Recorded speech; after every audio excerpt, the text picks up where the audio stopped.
este vídeo y en el siguiente vamos a ver aspectos relacionados con la interpretación del valor P o del factor de Bayes, porque el tema fundamental no es tanto, que es importante, si es estadísticamente significativo como dicen o si los datos y los análisis te orientan hacia la hipótesis nula o la alternativa, sino que hay que empezar a mirar primero que si hay diferencias en porcentajes o en medias de alguna variable entre los grupos comparados, si esas diferencias son muy importantes o no desde el punto de vista social o clínico.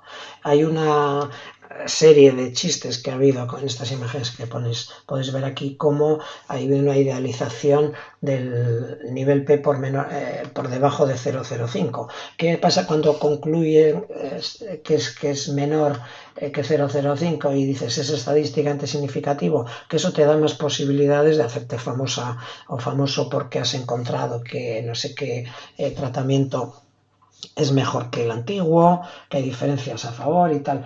Y mientras que si tú dices que un tratamiento y el antiguo son similares, no te van a sacar en la televisión y tampoco vas a publicar mucho y te van a mandar por ahí de giras a contarlo.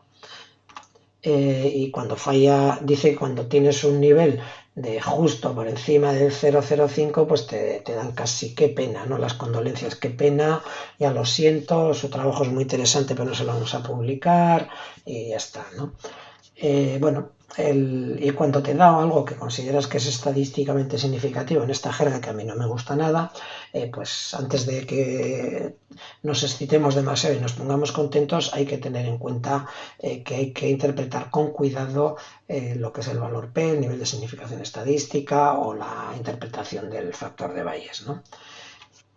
El primer aspecto a tener en cuenta es que el nivel de significación estadística en el modelo frecuentista clásico de la estadística es una decisión arbitraria. ¿Por qué se pone el 0,05? Pues, y no el 0,01, que es un criterio más estricto, más restrictivo, que es más difícil conseguir tener resultados por debajo del 0,01? Pues se ha puesto el 0,05, pero es una decisión arbitraria. Hay que tener mucho cuidado porque podemos conseguir diferencias estadísticamente significativas si realizamos estudios con muestras muy grandes. Los estudios con muestras muy grandes tienen un alto poder estadístico, tienen una potencia alta para poder detectar diferencias reales entre los grupos comparados.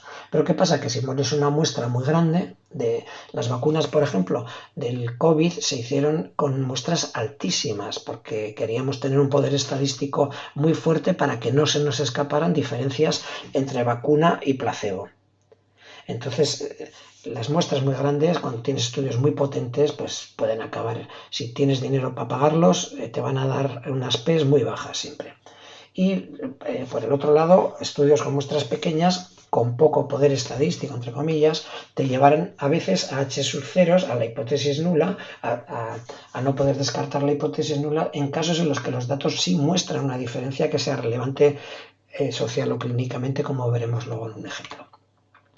También sabemos que hay posibilidades de que los estudios nos lleven a errores tipo 1 y tipo 2 que hemos visto en otro tema, por lo que no le dedico más tiempo. Bien, teóricamente, según el modelo de interpretación de la estadística, el contraste de hipótesis frecuentista, el clásico, si el valor P es igual o mayor de 0,05, no podríamos llegar a la conclusión de que las diferencias observadas entre los grupos que no se deben al azar. No podemos descartar que se dan al azar. Entonces lo que vamos a hacer es, teóricamente, esta es la redacción que dicen quienes defienden este modelo, es que concluiríamos que no hay pruebas suficientes para rechazar la hipótesis nula. No se confirma la hipótesis nula. Los teóricos y teóricas del modelo frecuentista nunca dicen que se confirma la hipótesis nula, sino que con los datos no puedo descartar la hipótesis nula. Y en cambio, si el valor P es menor de 0,5, consideran que las diferencias entre los grupos es tan poco probable que se deban al azar que concluirían que hay pruebas para rechazar la hipótesis nula y aceptar H1 de que hay diferencias entre los grupos comparados. Bien, esta es la interpretación del valor P, pero hay que tener en cuenta lo que comentaba al principio, de que algo sea estadísticamente significativo no quiere decir que tenga una importancia clínica o social importante. Por ejemplo, vamos a ver datos de estudio de la encuesta realizada a alumnas y alumnos de primero de medicina de la facultad, en la que una de las variables era los días que practicaban deporte a la semana, hemos separado por hombres y mujeres. Las mujeres como media decían, las que contestaron, que hacían deporte 2,4 días a la semana, y los hombres 3,2, es lo que dan los datos, con sus intervalos de confianza, que se solapan, etcétera, ¿no? Pero el dato fundamental son esos, que hay una diferencia de casi un día más en los hombres de media, o visto de la otra manera, que las mujeres hacen deporte un día menos que los hombres. Esa es un poco la diferencia. Hacemos los contrastes de hipótesis y aquí vemos cómo, si hacemos el clásico, la TD Student, dependiendo del punto de corte del nivel de significación, si usamos el 0,05, como es 0,19, pues llegamos a la conclusión de que hay diferencias entre los grupos. Mientras que si usáramos, por ejemplo, el punto de corte, el 0,01, que a mí me parece más sensato, llegaríamos a ir hacia la hipótesis nula, de que no hay datos suficientes para rechazar que sean iguales los grupos, ¿no? Y el bayesiano nos da un factor de Bayes 2,1, que es por encima del 1, quiere decir que nos indica más hacia la hipótesis alternativa de que hay diferencias, pero según la escala de valoración del 1 al 3 consideran como anecdótico, no son pruebas muy concluyentes. El nivel de confianza que tiene según el modelo bayesiano, pues dice, parece ser que apuntan hacia que es más probable la hipótesis alternativa de que hay diferencias. En estos casos, cuando analizamos aspectos relacionados con diferencias entre hombres y mujeres, hay que hacerse la pregunta de si esas diferencias observadas son relevantes o no, y a qué se deben. Si se deben a qué, a que los hombres biológicamente y las mujeres hemos llegado evolutivamente a constituciones diferentes que hacen que los hombres estén más capacitados o para el deporte y las mujeres menos, o la interpretación que sea de perspectiva de género, que dice, pues no creo que biológicamente sea tan relevante. Ahí tenemos como la selección española de fútbol femenino ganó un mundial, pues, una vez, y la de hombres creo que también ha ganado un mundial. Corregirme las personas que sigáis el fútbol si no es verdad. Pero la pregunta es, que debéis haceros, ¿se deben a roles sociales que se ha potenciado más entre los hombres unas cosas y entre las mujeres otras? Eso hay que reflexionar, ver estudios para ver en la discusión si hay una hipótesis o la otra. Por ejemplo, declaraban que el uso de lentillas o gafas se supone que para corregir algún problema de visión, que es un problema biológico, contestaban aquí que el 56% de las mujeres que contestaban, de las alumnas, usaban gafas o lentillas, y los hombres el 50%. Bueno, ahí vemos que hay una prevalencia, una proporción alta, tanto en hombres como en mujeres, de uso de lentillas o gafas. No sé si tiene que ver que esta generación de gente más joven habéis vivido con mucha pantalla y en sitios cerrados, y lleváis 2 años o 3 estudiando intensivamente para poder conseguir las notas que, sumadas al examen de la selectividad, os lleven a poder optar a medicina. Bien, pero el caso es que el dato objetivo es que hay esa diferencia entre hombres y mujeres. ¿Creéis que esa diferencia del 6% puede deberse a aspectos de que los hombres o las mujeres se les indica más a unos o a otros para que se pongan prótesis, cuando yo creo que los padres y madres en general, o las personas encargadas de gente de esta edad, pues si ve que no ve bien, pues se le busca un arreglo si existe una gafa o una lentilla para arreglar el problema, ¿no? Y solucionarlo. Otra de las preguntas que se hacía, si había diferencias de nivel de estrés percibido en la carrera entre hombres y mujeres, que sabemos que tenéis una presión importante, y daba una diferencia media de 1 punto más para las mujeres, 1 punto sobre 10. Aquí vemos abajo el gráfico y cómo el test de la TD Students hecho con el programa Orange nos da P0007, que es estadísticamente, bueno, está muy alejado del punto de corte, ¿no? Bien, en este caso, pues habría que pensar, pues, si esto se debe a que las mujeres se estresan más porque están intelectualmente menos capacitadas para afrontar el estrés y la dura carrera de medicina, que están menos preparadas biológicamente que los hombres, o se debe a otros aspectos de que el nivel de autoexigencia de las mujeres sea mayor, o que la inseguridad que se lanzan distintos mensajes a hombres y mujeres, aunque poca gente lo aceptaría que lo haga, que se tiende a decirle a los hombres que son más capaces, que tal. Bueno, puede haber mensajes diferentes. Habría que contrastarlo con otros estudios que pudieran confirmar una de las teorías y para adelante, ¿no? Tener en cuenta que los datos son las conclusiones pueden cambiar dependiendo de contextos. Todo es relativo, pongo yo. Una diferencia de X euros en el sueldo al mes sobre una media global pues puede cambiar dependiendo del contexto. Una diferencia de 300 euros al mes, que es un dinerito, es lo mismo, tiene las mismas repercusiones para personas que estén en la situación de la izquierda, que los ingresos mensuales sean de 3.000. Es lo mismo para estas personas 300 euros, para personas que ganan 3.000, es lo mismo que para personas 1.000 euristas que ganan 1.000. Estos 300 euros a una persona 1.000 eurista, tener 300 euros más o menos, tiene una repercusión muy importante sobre su nivel adquisitivo y para poder funcionar por la vida. Pero una persona que gane 3.000, 3.300 o 3.000 o 2.700, pues tampoco te cambia tanto la vida. Bien, tener en cuenta siempre que los datos son los datos independientemente del valor P o del factor de Bayes.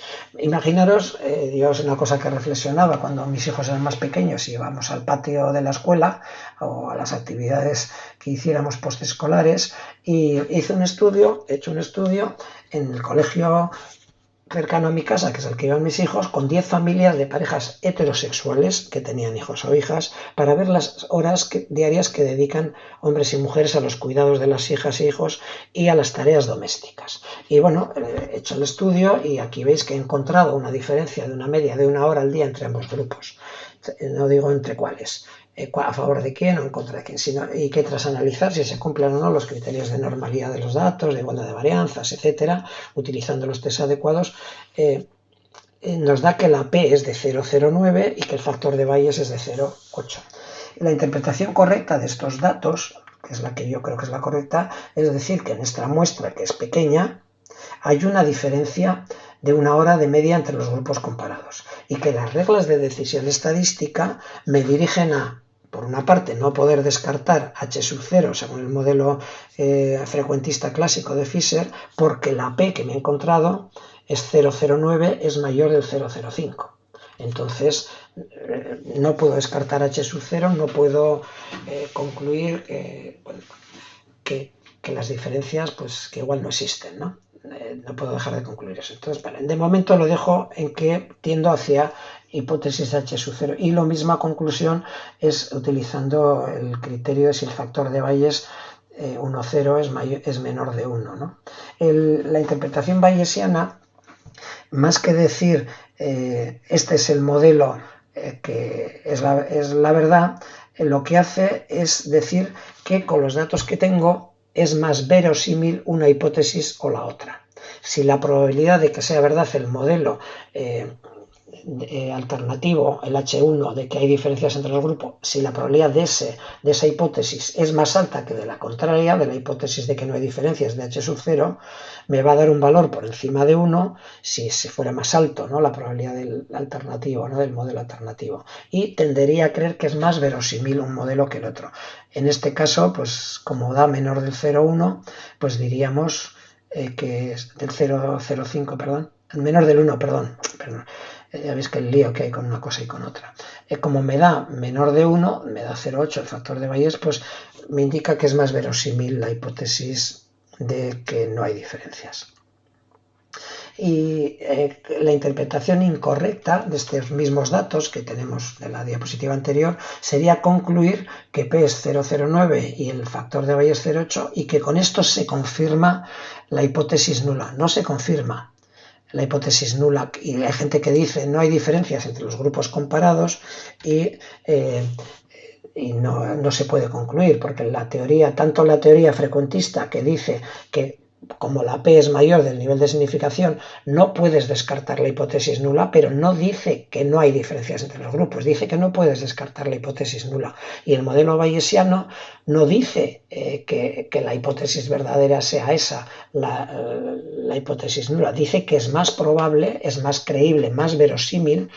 De hecho, el factor de Bayes es un ratio de credibilidades, likelihood ratio y es una odd, ¿no? Entonces, esa interpretación de que no hay diferencias entre los grupos no es correcta. La realidad, el hecho incontestable, es que en la muestra de mi estudio, sea pequeño o del tamaño que sea, hay una diferencia de una media de 1 hora al día entre ambos grupos. Otra cosa es que no sepamos en qué medida esa muestra es representativa de la población general. Y para ello, si diseñáramos un estudio con una muestra con un poder estadístico adecuado, con una N adecuada, veríamos qué pasaba, ¿no? Y quería que reflexionéis sobre cuál crees que sería el resultado de ese nuevo estudio, que confirmaría el resultado de mi pequeño estudio de 10 familias, de 10 hombres y 10 mujeres. ¿Y qué pensáis? Que si se encontrara que hay diferencias de dedicación horaria entre hombres y mujeres al cuidado de niños y a las tareas domésticas, ¿crees que daría en el estudio que los hombres dedican más horas que las mujeres o al revés? Que daría que las mujeres dedican más horas que los hombres. ¿Y crees que esas diferencias, en caso de darse, se deben a factores biológicos o a factores sociales? Quedan en el aire esas preguntas para que reflexionéis sobre ellas y veáis qué conclusiones llegáis. Bien, me gustó mucho hace muchos años cuando en un curso alguien nos comentó de bioestadística esta frase que a mí me pareció bastante ilustrativa. Podemos entender la estadística y todo el análisis matemático como una farola que da luz, ¿no? La función fundamental de las farolas es dar luz, pero comentaban que hay gente que puede utilizar la estadística no para iluminarse y ver los datos y ayudar a la interpretación, sino para apoyarse en ella, ¿no? Es decir, me da una P menor que tal, luego es estadísticamente significativa y eso es la palabra, digamos, esa es tu conclusión. No, los datos dicen esto, orientan en esto, en esta dirección o en la otra, ¿no? Y bueno, el próximo vídeo veremos un poco más la aplicación de este tipo de situaciones y de criterios a aspectos más relacionados con aspectos de ejemplos de medicina.